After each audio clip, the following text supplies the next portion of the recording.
여호수아 6장 1절 말씀으로 봉독합니다.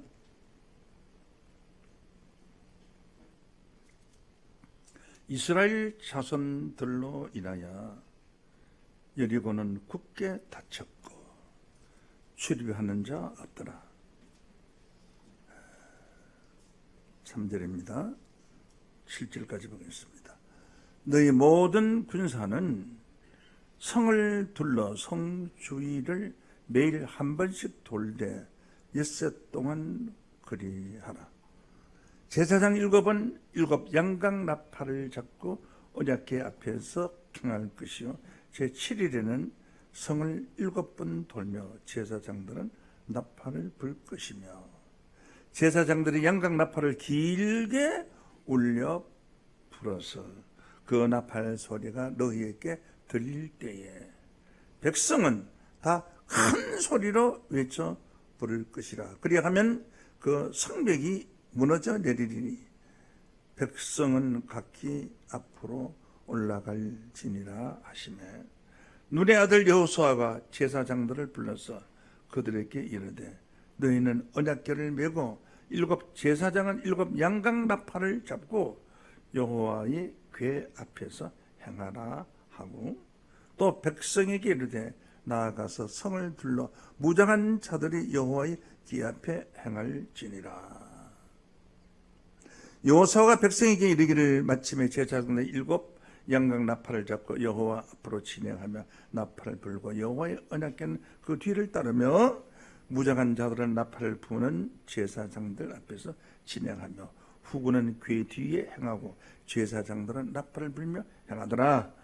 여호수아가 백성에게 명하여 가로되 너희는 외치지 말며 너희 음성을 들리지 말며 너희 입에서 아무 말도 내지 말라. 그리하다가 내가 너희에게 명하여 외치라 하는 날에 외칠지어다 하고 여호와의 궤로 성을 한 번 돌게 아니라 무리가 진에 돌아와서 진에서 자니라. 아멘. 여호수아 6장 1절에서 11절 말씀까지 봉독해 드렸습니다.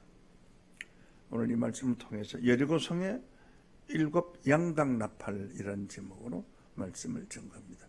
여리고 성의 7 양각 나팔 이런 제목으로 말씀을 전합니다.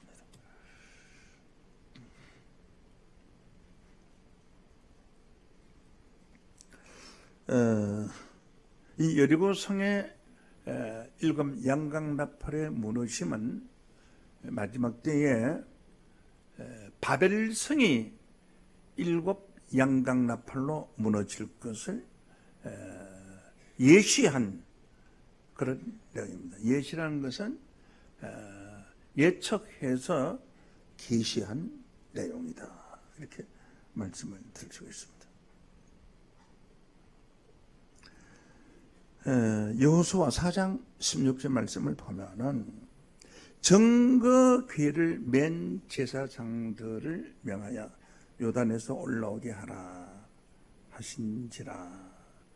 여호수아가 제사장들에게 명하여 요단에서 올라오라 하며 여호와의 언약궤를 맨 제사장들이 요단 가운데서 나오며 그 발바닥으로 육지를 밟던 동시에 요단물이 본 곳으로 도로 흘러 여전히 언덕에 넘쳤더라. 이런 말씀이 있습니다.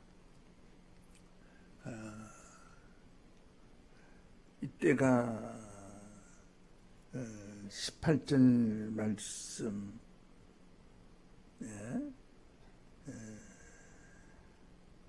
육지를 밟는 동시에 물이 본 곳으로 도로 흘러 여전히 언덕에 넘쳤더라.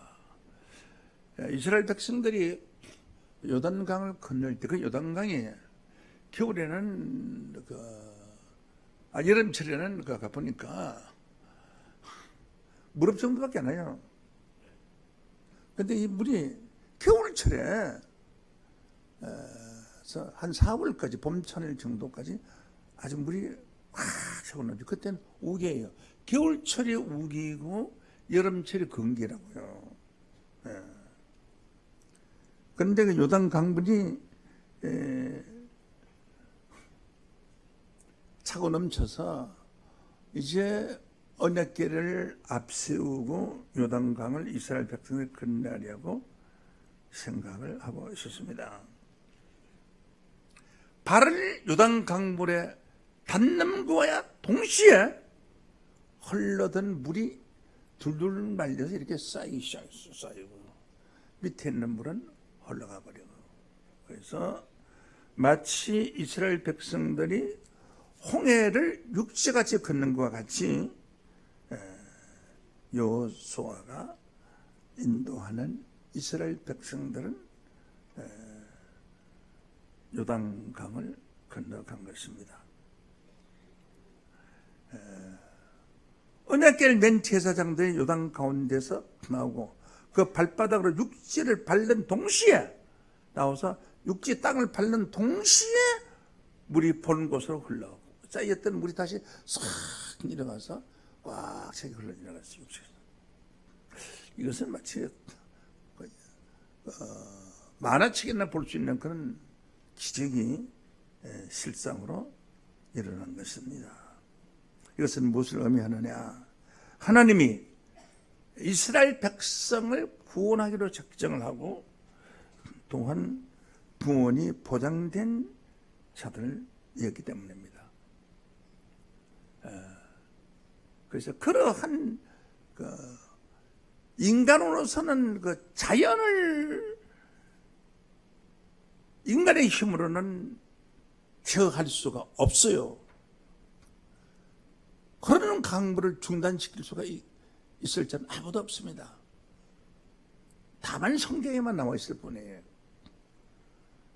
홍해 바닷물이 쌓여서 양쪽에 길을 내고 벽을 이루고 육지같이 건너가고, 또 요단 강물은 바다보단 범위가 적지만은 또 육지같이 건너갔습니다.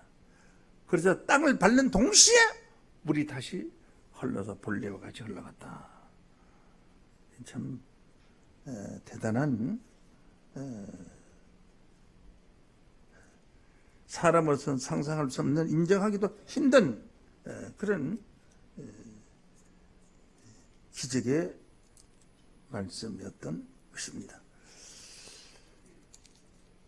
그 요단강을 이제 건널 때 강 중간쯤 들어갔을 때에 그 강 바닥에서 강 바닥에서 12돌을 취해가지고 나왔어요. 강 바닥에서 12돌을 취해 나왔어요. 여호수아 4장 20절 말씀을 봅니다. 여호수아가 그 요단에서 가져온 12돌을 길갈에다가 세우고 라고 했습니다. 이 길갈이 어느 곳이냐면은 40년은 광야 생활을 끝내고 그 길갈이 가나안 땅에 이제 가나안 땅이에요. 그 길갈이요.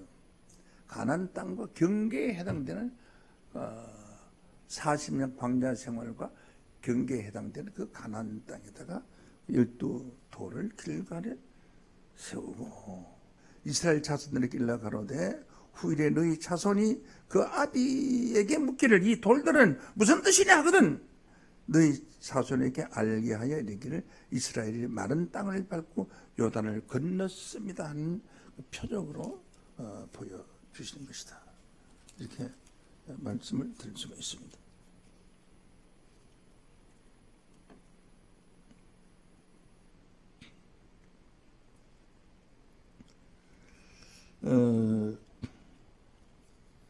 이렇게 해서 온 백성이 요단강을 무사하게 건너왔습니다.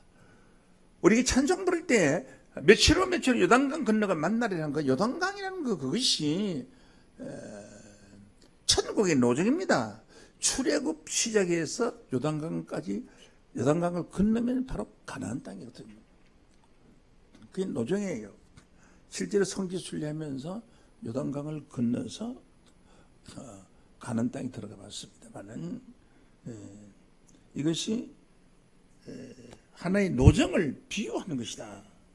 이렇게 볼 수가 있습니다.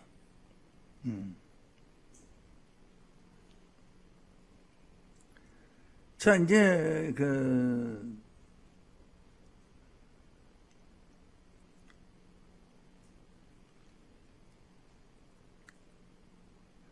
홍해를 건너서 하나님의 백성들이 마른 땅을 받고 요단강을 건너서 이제 여리고 성 문 앞에 이르게 되죠. 그때에 요단 서편에 있었던 아모리 사람과 모든 가나안 땅에 있는 모든 여러 나라들, 가나안 땅 여러 나라들, 이런 사람들이 이스라엘 백성들이 출애굽해서 이제 요단강을 건너왔다 하는 그 소식을 듣고 마음이 팍 녹았어요. 두려움과 공포가 들게 된 것입니다. 40년 동안 전쟁만 했는데 전쟁마다 모두가 승리를 했으니 이제는 우리가 죽게 생겼구나, 이렇게 그런 생각이 들게 된 것입니다. 그래서 사람들이 엄청나게 두려움에 떨고 있었어요. 주변에 있는 모든 사람들이. 요단강을 건널 때가 정월 10일이었는데 정월 10일은 양력으로 하면 4월 10일입니다. 요즘 4월 10일은 우리 4월 10일이면 아주 겨울이 채 가지도 않고 봄도 오기 직전이 4월 10일경쯤 되는데 그때 요단강을 건너서 길갈에 도착을 했어요. 얼마나 이스라엘 백성들을 두려워했는가에 관해서 여호수아 5장 1절로 한번 보겠습니다. 요단 서편 아모리 사람의 모든 왕과 해변 가나안 사람의 모든 왕이 여호와께서 요단의 물을 이스라엘 자손들 앞에서 말리고 우리를 건네셨음을 듣고 마음이 녹았고 이스라엘 자손의 영광으로 정신을 잃었더라. 얼마나 두려웠으면 정신을 잃었겠어요. 이스라엘 백성들이 가나안 땅을 들어오기 위해서 요단강을 건너왔다는 그 사실에 관해서는 주변에 있는 모든 나라들이 정신을 잃었더라 했으니까 굉장히 두려워하고 있다는 것을 알 수가 있습니다. 그리고 그들이 마음이 녹았고 그 소식을 듣고는 공포와 두려움 속에서 우리는 죽었구나, 이런 생각이 들었을 것 같아요. 2절 3절 보겠습니다. 그때 여호와께서 여호수아에게 이르시되 너는 부싯돌로 칼을 만들어 이스라엘 자손에게 다시 할례를 행하라. 부싯돌이라는 것은 여러분들이 나이 있는 분 못 보고 나이 좀 드신 분은 부싯돌을 봤을 거예요. 하얀 차돌인데 껌같이 생긴 쇠붙이가 있어요. 똑사각형 길이도 그렇고 껌같이 생긴 것이 있는데 거기다 솜을 이렇게 붙여놓고 부싯돌 돌다가 쇠를 탁 치면은 솜에 불이 붙어요. 그런 거. 부싯돌 못 본 분이 더 많은 상식입니다. 부싯돌 못 보는 사람 들어보세요. 상당히 많네. 본 보는 사람 들어보세요. 본보는 더 많구만.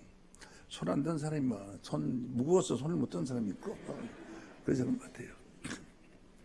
나는 그거 참 신기하게 봤어요. 그 껌같이 생긴 부싯돌이거든요. 두께도 그렇고 껌 한 석장쯤 폭인 거 생겼는데 솜을 이렇게 돼서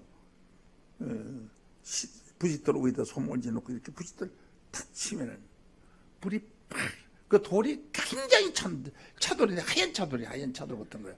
탁 치면은 솜에 불이 붙어요. 그러니까 이제 불 붙여서 쓰는 건데 부싯돌로 칼을 만들어서 돌칼을 만들어서 할례를 행했다. 요새 어린아이들 복용수술하는 그런 그게 할례입니다. 할례를 행했습니다. 그러니까 아주 날이 선 쇠로 만든 칼로 아주 해야 좀 고통이 덜하고 좋은데 부싯돌 묻은 칼로 행해서 얼마나 아프겠습니까?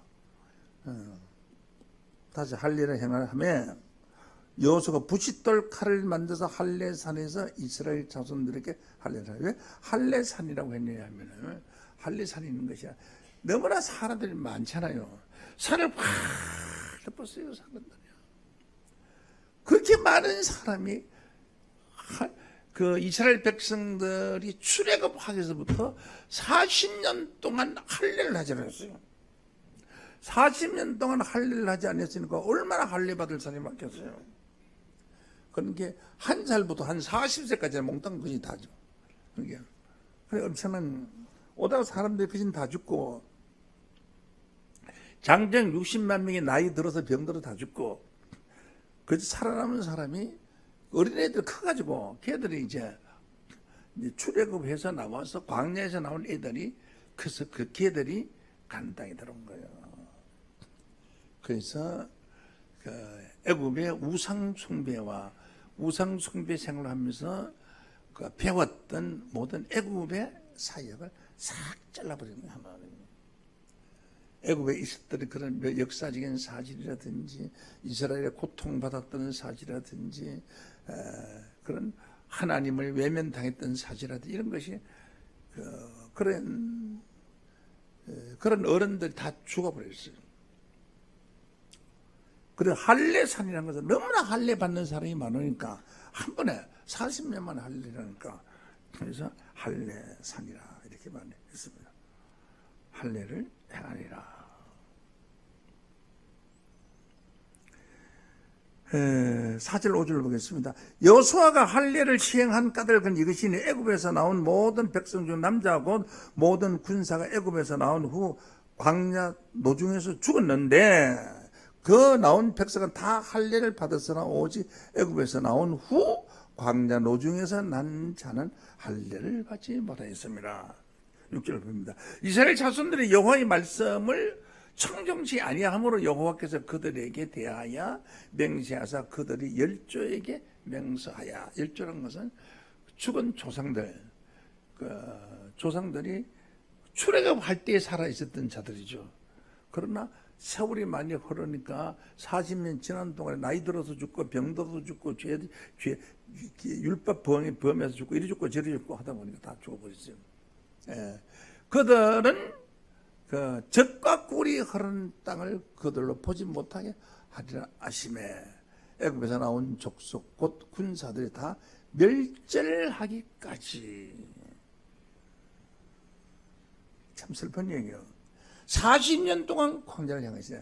죽기를 기다리면서 하다 보니까 왔던 때 또 가고 해서 이렇게 광야길을 보면 어떤 데를 또 다시 갔어요. 몇십 년 전에 왔다 갔던 데를 다시 끊어서 이래서 광야의 길을 이렇게 행한 것은 사집 니네들은 하나님의 말씀을 불순종하고 또 정탐꾼을 보냈을 때에 여호수아 칼렙이 포도송이 하나 가지고 왔는데 그 포도송을 보여줬음에도 불구하고 가나안 땅에 들어가면 네피림 때문에 죽게 될 것이다. 큰 장대하고 키가 큰 자들이 있으니까 그 말을 듣고 10지파 12지파 중에 2지파는 유다 지파와 2지파는 여호수아 갈렙 2지파는 살아남았지만은 그것을 인정했지만 나머지 사람들은 전부 믿지를 않았어요. 그리고 모세를 원망했어요. 기사이적을 받지요. 서로 광야에서 그 썸물을 탄물로 바꾸로도 받지요. 홍해 바다가 갈라지는 것도 받지요. 그 애굽에서 10가지 그 기사이란 것은 인간으로서는 도저히 할 수 없는 그런 표적을 보고도 믿지를 않았어요. 그러니까 돌멩이를 들어서 우리가 거기 가면 죽게 생겼으니까 차라리 애굽 땅으로 다시 돌아가자. 다시 돌아갈 수 없는 애굽 땅으로 돌아가자라고 외치고 여호수아와 갈렙을 돌을 쳐서 죽이려고 하니까 하나님께서 그들에게 천벌을 내린 겁니다. 여호수아 갈렙 두 사람 외에는 가나안 땅에 들어가지 못하려고 예언을 했어요. 그 예언을 할 때가 불과 한두 달도 안 되지 싶어였어요. 전에 출애굽 맞아 한두 달 되니까 결론적으로는 40년 전 일이죠. 그때 너희들은 가나안 땅에 들어가지 못하리라 하나님이 말해서 그냥 죽을 수는 없고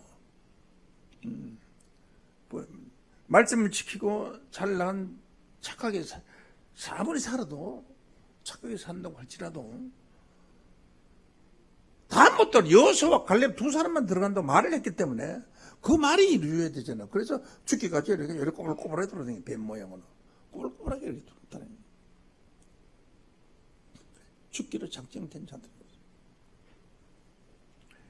슬픈 역사다. 하나님의 뜻이 어디에 계셨든지 이 글이 그 당시에 있었더라면 그 사람들 얼마나 하나님들을 욕하고 있겠어요.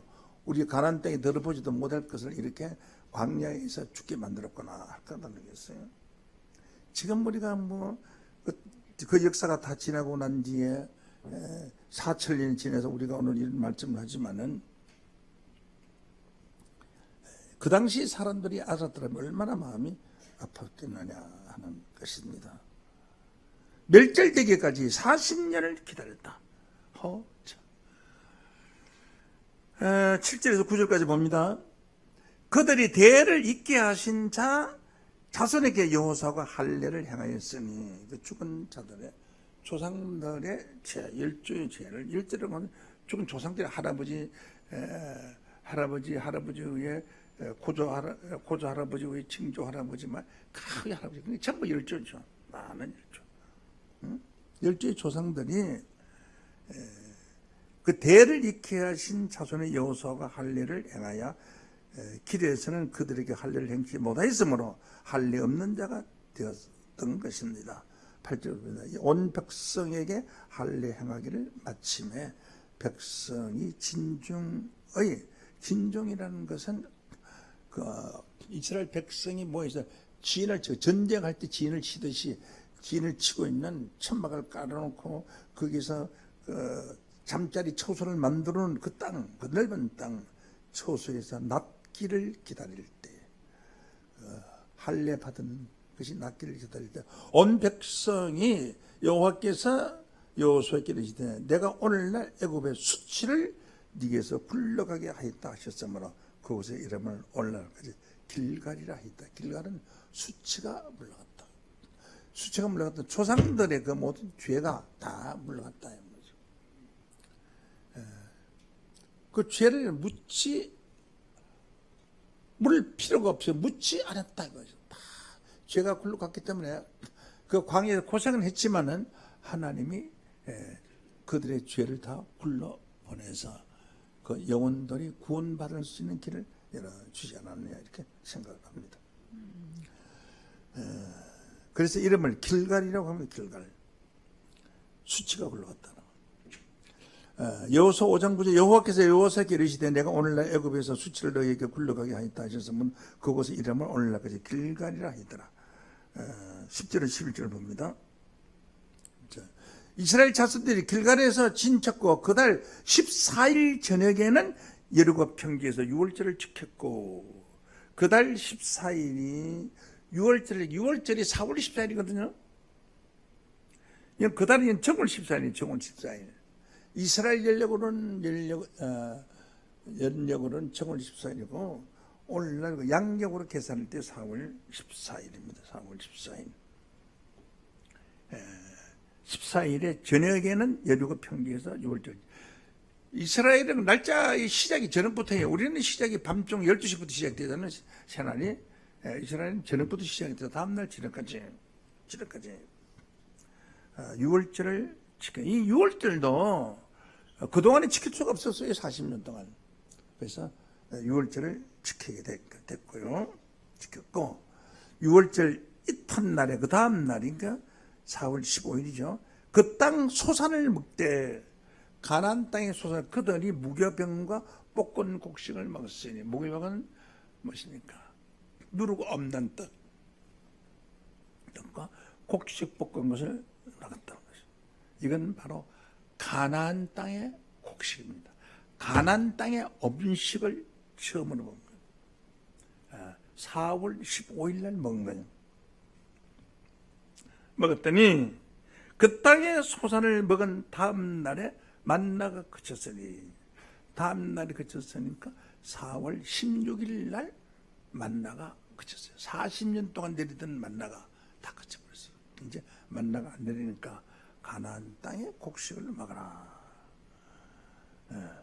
이스라엘 사람들 다시는 만나를 얻지 못하고 그 해에 가나안 땅의 열매를 먹었더라. 자, 40년 동안 만나가 하늘에서 내렸다는 것도 그것도 기적 아닙니까? 눈 내리는 같이 내려서 그것이 과자같이 변해가지고 바삭바삭해서 그걸 먹은 거죠. 뭉쳐서 뭐 국도 끓여 먹고 여러 가지를 많이 했는데 그 광야에서 어떻게 아무도 없는데 무슨 뭘로 국을 끓여 먹을지 모르겠습니다만 그리고 메추라기라는 그 새들이 메추라기가 병아리 많으죠.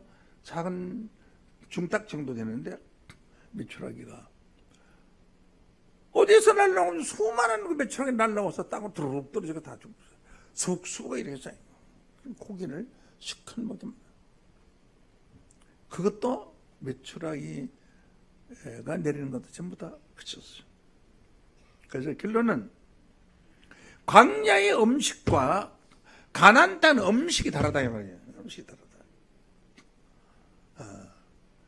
이제 광야에서 하늘에서 내린 만나를 먹었어도 다 죽었잖아요. 다 죽었잖아요. 예. 이 가나안 땅 음식을 먹어야 되는 가나안 땅 음식.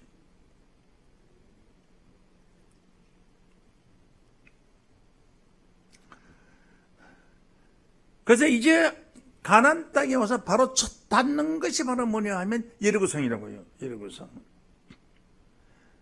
여리고성 가까이 왔을 때에 또 놀라운 사건이 벌어졌어요.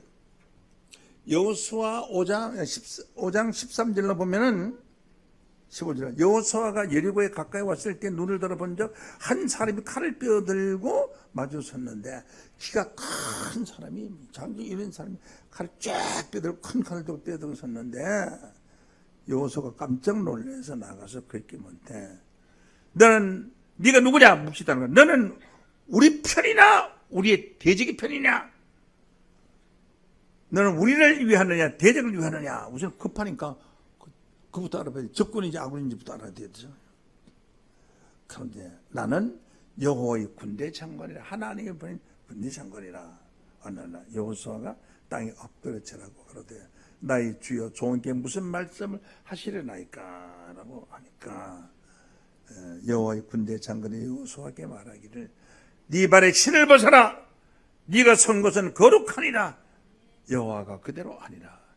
모세가 그 출애굽을 할 때에 여호와의 군대 장관이 나타났어요. 나타나서 모세야, 모세는 야, 네가 선 땅은 거룩하네. 신을 벗어라. 그래서 맨발이 청춘했던 거예요. 자, 여호수아가 앞에서 신을 벗어라. 이 신은 어떤 신이었어요? 성경 기록에는 출애굽에서 40년 동안 그 신을 신었는데 그 40년 동안 신이 딸치를 안 했고 옷을 40년 동안 입었는데 그 옷이 낡아지지 않았더라. 그렇게 기록되어 있어요. 그 신을 벗어난 것은 광야에서 모두 불법하고 계명을 어겨서 비참하게 죽었던 그 믿음의 신발을 벗어버리라. 이제는 가나안 땅에 들어왔으니까 새로운 믿음의 신발을 신어라. 할렐루야! 네. 여러분들 우리 교회 오기 전에 있었던 신앙의 신발은 다 벗어야 됩니다. 율법을 지켜서 구원받겠다. 죄를 해결해서 구원받겠다 하는 그런 신앙은 벗어야 됩니다. 죄는 우리 주님께서 다 해결해 주셨고 다만 우리가 해야 될 것은 하나님의 뜻이 무엇인가를 깨달아서 그 뜻을 행할 때에 우리가 구원을 받게 될 줄로 믿습니다. 죄를 해결해야 해결해야 구원받는다, 이 규절은 성경에 없습니다. 그런데 이 성경에 없는 구절을 억지로 만들어가지고 우리 죄인입니다, 죄인입니다, 죄인입니다, 맨날 회개해야지 삽니다. 회개하라고, 회개하라고. 회개한다고 구원받는 것은 아닙니다. 회개라는 것은 자기 잘못을 돌이켜 뉘우쳐 깨달아 잘못했다는 것을 자복하는 것이 회개인데, 자복해도 용서 안 해주면 구원받을 수 없는 거 아니겠어요? 죄는 우리 주님이 대신 책임 다 지셨으니까 우리는 하나님의 뜻을 알고 행하는 자가 되었을 때 하나님의 큰 축복을 받게 될 줄로 믿습니다.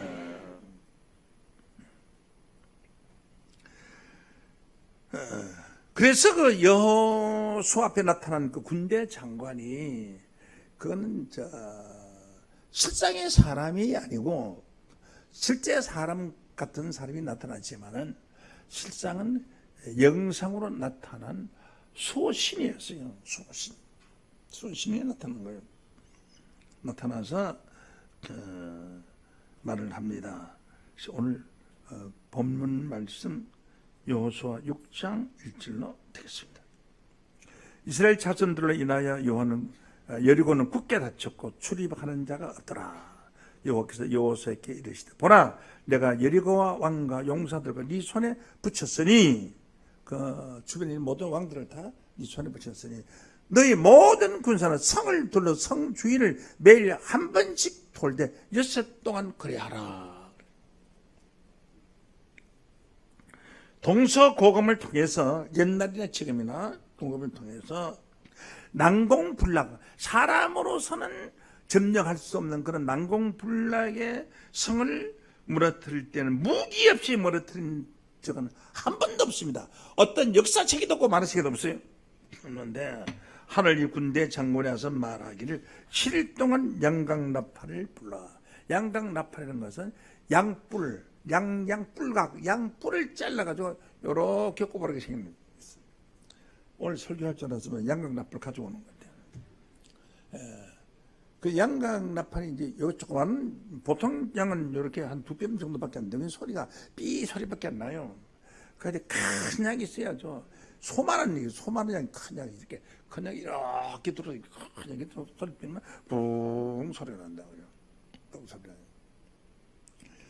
양뿔의 나팔. 그러니까 나팔이라는 것이 전쟁터의 그 나팔 소리는 아주 요란합니다. 아주 급하고 딴따라딴따 뭐 총쏘는 것이 나팔이 빵빵빵빵 이래 부르는데, 이 양강 나팔처럼 그런 소리가 안 돼. 그냥 길게밖에 안 돼. 뿡 이래밖에 안 돼요. 그 뭐 곡종 뭐 이런 거 할 수도 없어요. 그래서 원래 양강 나팔은 평화를 상징하는 겁니다. 평화를 상징하고, 들에 있는 그 양떼들을 모을 때 뿡 하고 불면 양떼들이 양떼들이 쫙 모여서 달려오는 거예요. 그래서 평화를 상징하는 거, 뭐 좋은 아침에 문이 열렸다든지 경사의 날이 났다든지 할 때 그 양강나팔을 부는 거예요. 그 전쟁터에 가서 양강나팔을 분다는 거죠. 말이 안 되는 거죠. 그죠? 평화를 상징하는 양강나팔을 부는 거예요. 매일 군사들이 성 주위를 돌면서 그리하라라고 했습니다. 3절 4절을 봅니다. 제사장 7은 7 양강나팔을 잡고 언약궤 앞에서 행할 것이요. 언약궤는 무엇이냐면 이스라엘 백성들이 섬겨오던 십계명이 들어있고, 거기에는 십계명이 2돌판이 들어있어요. 그 십계명이 들어있기 때문에 그 십계명이 하나님의 언약이거든요. 그래서 언약궤라고 하는, 언약궤 앞에 행하고, 또 하나님의 백성들이 소원을 하나님 앞에 기도할 때 그 성막에 들어가서 그 언약궤 앞에서 하나님 앞에 기도하면, 거기서 언약궤 앞에 그 그림을, 그룹을 날리게 해서 언약궤를 툭 덮고 있는 걸 이렇게 그림을 이제 그려놓고 했는데, 거기서 하나님의 음성이 보이지 않는 하나님의 음성이 들리는 거예요. 넌 전쟁이 벌어져서 이 백성을 어떻게 했으면 좋겠습니까? 어떻게 하면 이기겠습니까? 모세가 손을 들면 이길 것이고 손을 내리면 질 것이다, 뭐 이런 음성을 들려주기 때문에 하나님을 만나는 장소가 언약궤였습니다. 언약궤. 그 언약궤를 보관하던 장소가 바로 실로였고요. 그래서 그 실로에서 하나님을 만날 수가 있고 그게 하나님의 집이다, 이렇게 얘기했던 것입니다. 그 제사장 일곱 양강나팔을 잡고 언약궤 앞에서 행할 때 그냥 언약궤를 이제 여러 사람이 메고 7사람이나 한 8사람이 메고 앞에 또 지휘하는 사람이 있고 제사장 7이 언약궤를 메고 또 양강나팔을 불고 이제 그래 갔는데요. 행진 순서가 이게는 성경에 복잡하게 나와 있는데 내가 정리를 했습니다. 맨 먼저 맨 앞에는 무장군인이 서는 거예요. 저기 오면은 그 행진을 막으면 안 되니까 무장군인이 딱 서서 가고요. 무장군인이 가고 그 뒤에는 제사장 7이 양강나팔 보고 제사장 7이 보통 사람은 안 돼요. 제사장이라는 것은 인간들이 죄를 지으면 그 죄를 하나님의 제사에서 죄를 사해 주는 자들이에요. 굉장한 군세를 가진 것이죠. 왕 같은 군세를 가진 겁니다. 제사장이. 제사장 7이 양강나팔을 불면서 무장군인 뒤를 따라가고요. 뒤를 따라가고 그 뒤에 이제 언약궤를 맨 사람들 가마 매듯이 언약궤를 메고 이제 그 뒤에 또 따라가고 그 뒤에 이스라엘 백성들이 따라가고요.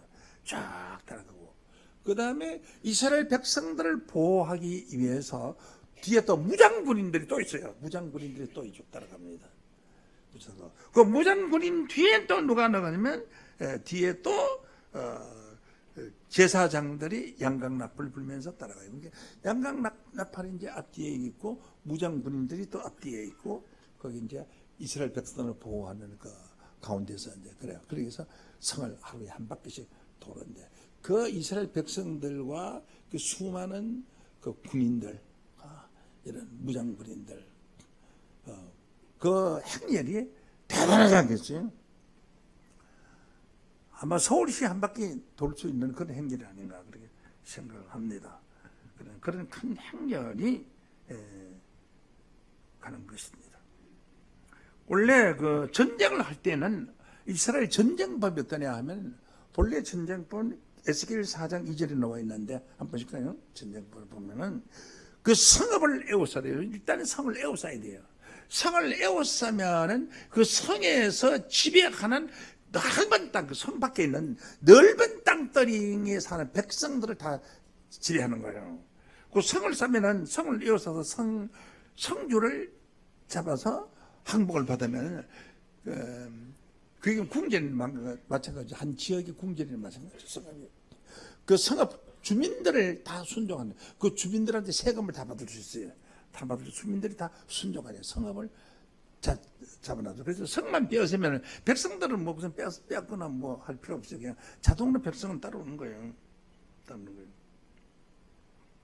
그래서 에워싸되 성을 에워싸야 운제를 세우고 운제를 하는 게 이게 운제가 무엇이야 이렇게 생각을 할 수 있는 운제라는 것이요. 여러분 영화에 보면은 그 성을 쌓아 들어갈 때 긴 사다리 있잖아요.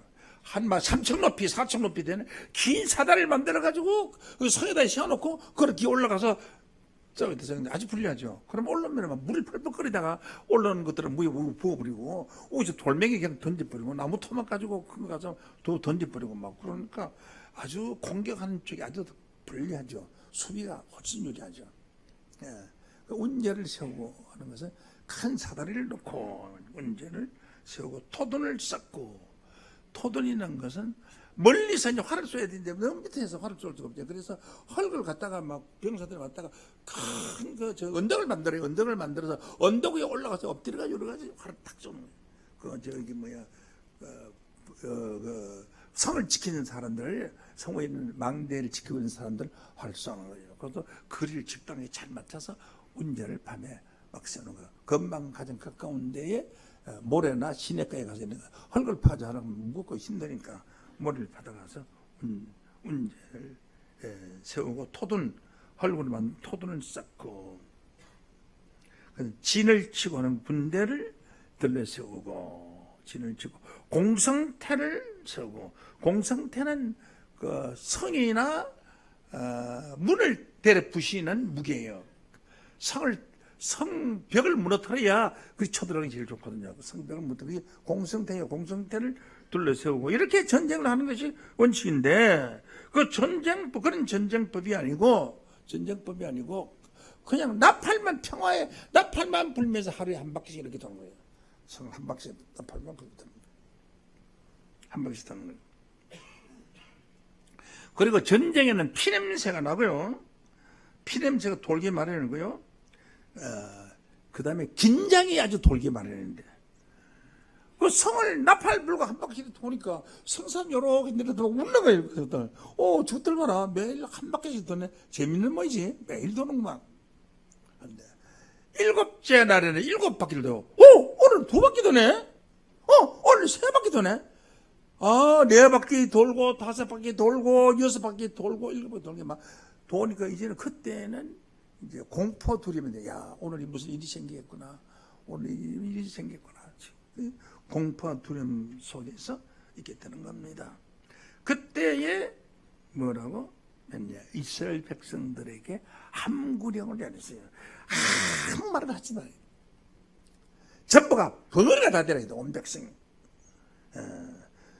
온 백성이 벙어리가 되라. 여호수아 6장 10절을 봅니다. 6장 10절. 여호수아가 백성에게 명하여 그래, 너희는 외치지 말며, 야야, 뭐 성인 뭐 손가락질, 야, 너희들 막을 줄 알아, 뭐 이런 거죠. 그런 거 하지 말고 그냥 벙어리가 되라. 벙어리가 되어서 돌아가야 되지. 음성을 들리지 말며 너희 입에서 아무 말도 내지 말라. 그리하다가 내가 너희에게 명하여 외치라 하는 날에는 외치라. 어떻게 외치냐? 하나님이 이 성을 우리에게 주셨다.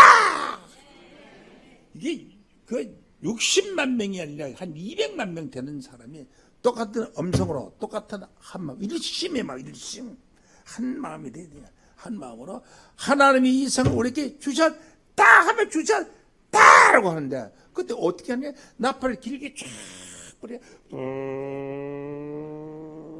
불면은 어디까지 들려? 맨 끝에까지 돌려야 될 거 아니에요. 중간 가다가 안 들리면 안 되잖아요. 그러니까 나팔을 길게 뿌려 들리면, 끝에 들린 사람이 손을 들면 그때다 다 같이 합창으로 하나님이 이 성을 우리에게 주셨다. 그러니까 그만 성이 폭삭 물러앉아버려. 이런 전쟁법이 세상에 됐냐? 이 하늘의 군대 장관이 알려준 법이에요. 군대 장관. 응? 그래서 성이 폭삭 물러앉아버렸어요. 폭삭 물러. 그래서 이것이 언제냐 하면 그 7일째 되는 새벽에 들었어. 그 전쟁은 원래 새벽이 많이 해요. 날이 새똥말똥할 때, 그때 새벽에 가서 날이 어두울 때 제가 막 빛에 해놨다가 새벽에 가서 이제 행정기술하고, 날이 어두우면 잘 안 보이니까 눈 희미하게 보일 때 그때 전쟁을 하는 거예요. 새벽에. 여호수아 6장 15절을 한번 보시겠습니다. 제7일 새벽에 그들이 일찍이 일어나서 여전한 방식으로 손을 7번 도니 성을 7번 돌기는 그날뿐이었더라. 16절 봅니다. 7번째 제사장들이 나팔을 불 때에 여호수아가 백성에게 이르되 외치라! 여호와께서 너희에게 이 성을 주셨나니라! 야! 왜냐하면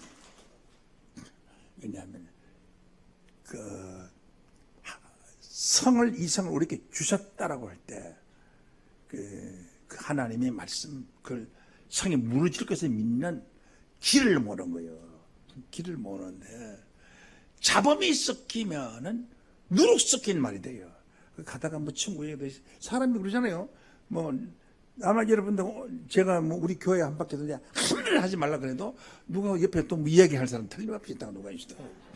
틀림없이 있는데, 그 많은 사람들이 수만 명이 그 성을 도는데 뭐 그런 대화 안 하고 어떻게 할 수 있겠어요? 그러나 이스라엘 백성은 절대적인 여호수아에게 순종을 했어요. 오직 무슨 맘만 하냐, 이 성을 하나님께서 우리에게 주셨다, 요거만 생각하고 있는 거예요. 생각해서 참고, 입이 건질건질하면 참고해서 성을, 그 큰 성을 7바퀴나 들어서 하나님 이 성을 우리에게 주셨다 했을 때 성이 폭삭 올라앉은 줄로 믿습니다. 이것은 무엇을 의미하냐, 왜 7 양각 나팔을 부르느냐, 7 양각 나팔을 부르느냐, 이것은 성경은 7째 나팔, 7 양각, 양은 예수를 말하고 예수 나팔이 양각 나팔인 줄로 믿습니다. 여기 양이 예수 양이거든요. 예수 양 7 양각 나팔입니다. 이것이 마지막 때에 영적인 여리고 성을 무너뜨릴 때에, 모든 여리고 성이 바로 오늘날 기성교회입니다. 이 다 여리고 성이에요. 이 여리고 성이 무너질 때에는 참 오직 한 마음 한 뜻이, 하나님의 백성들이 한 마음 한 뜻이 돼야 돼요. 그 성이 무너져야 저 휴전선도 무너지는 줄로 믿습니다. 무너지는 겁니다. 그래서 계시록 이 자체가 영적인 여리고 성 무너뜨리는 거예요. 계시록 10장 7절을 보겠습니다. 계시록 10장 7절, 7째 천사가 소리낸 날, 그 나팔을 불게 될 때, 7 천사거든요. 그 7 양각, 여리고 성 무너뜨릴 때 7 양각 나팔, 계시록은 7 천사의 나팔이에요. 불게 될 때 하나님의 비밀이 그 종 선지자들의 전하신 복음과 같이 되리라. 하나님 비밀이 선지자들의 전하신 복음이 성경대로 이루어진다고. 복음과 같이 이루리라 라고 했고, 이게 7 천사의 7 나팔이 나오죠. 됐고요.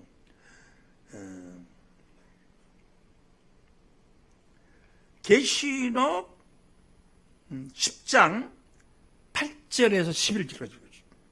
하늘에서 나서 내게 들리던 음성이 또 내게 말하여, 네가 가서 바다와 땅을 밟고 선 천사의 손에 펴놓은 책을 가지라 하기로, 내가 천사에 나아가 작은 책을 달라 한즉 천사가 갖다 먹어버리라.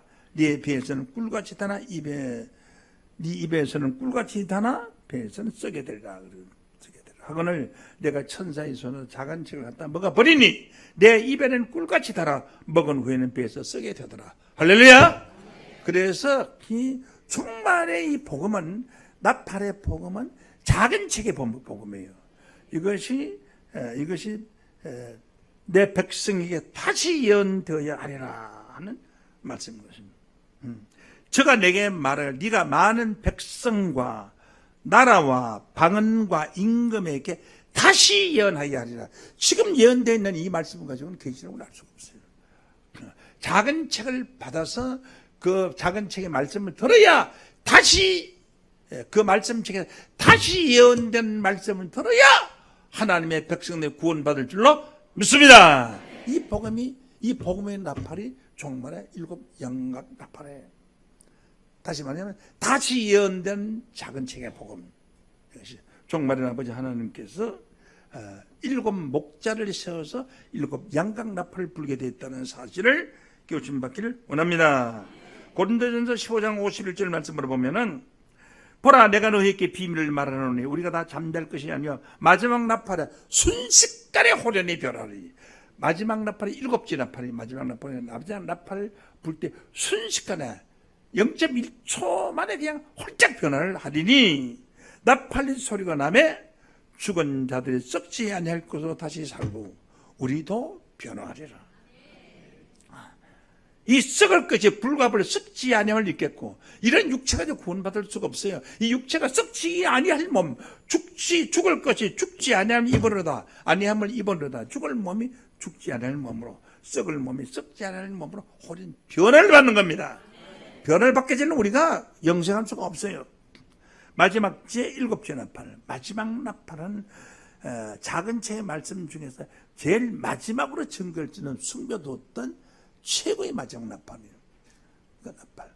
그 나팔이 불게 된다는 것은 말씀이 세상에 알려진다는 것이죠. 이김에 상반되는 기록된 말씀을 응하리라는 것입니다. 그리고 그 말씀에 응할 때에 그리스도 나라가 이루어진다. 그리스도 나라도 7째 나팔로 이루어지는 거예요. 계시록 11장 15절 말씀 보겠습니다. 7째 천사가 나팔을 불매. 이때 7째 천사가 나팔을 불매 고린도전서 15장 51절에는 호련 변화를 받게 되고요. 7째 천사가 나팔을 불매 하늘에서 음성이 나서 가로되, 큰 음성이 나서 가로되, 세상 나라가 우리 주와 그리스도인 나라가 되어 그가 세세토록 왕노릇하리로다. 전부 이 7째 나팔을 통해서 이루어지게 되는 것입니다. 성경. 여리고 성의 7 양각 나팔을 물어듯이 종말의 구원의 역사는 7 나팔을 불게 되는 것은 종말의 7 목자의 와 8 군왕을 통해서 이루어지게 되어 있어요. 미가서 5장 5절로 보시겠습니다. 5장 5절. 이 사람은 우리의 평강이라. 이 사람은 바로 예수를 말합니다. 앞에 미가서 5장 2절에서 4절까지 보면 예수를 말해요. 이 사람은 우리의 평강이라. 앗수르 사람이 우리 땅에 들어서 우리 궁을 밟고, 앗수르 사람은 아시리아 사람으로서 다시 말하자면은 하나님을 최고로 대적하는 군대입니다. 이것은 바벨론하고는 차이가 조금 있는데 실상은 바벨론보다도 아수르 군대가 말세에는 더 큰 세력을 가지고 나오는데요. 마찬가지예요. 아수르는 바벨론 영적으로 보면 마찬가지인데, 우리 땅에 들어서 우리 궁을 밟을 때는 우리가 7 목자와 이들 군왕을 일으켜 그를 치리니 그들이 칼로 아수르 땅을 황폐케 하며 리모롯 땅에 들어와서 우리의 지경을 밟을 때, 리모롯 땅에 들어와서, 리모롯은 그 함의 손자예요. 이 리모롯이 무엇을 만드냐면 바벨론 성을 세웠어요. 리모롯이 바벨론의 큰 성을 세웠어요. 리모롯이 바벨론의 큰 성을 세웠는데, 이거 보세요. 니모롯 땅에 들어와서 우리의 지경을 밟을 때에 그랬거든요. 그러면 니모롯 땅에 들어와서 우리 지경을 밟을 때라고 한 것을 보니까 구원받을 하나님의 백성들이 지금 니모롯 땅에 들어와 있는 줄로 믿습니다. 니모롯에 관해서 우리 한번 보시겠습니다.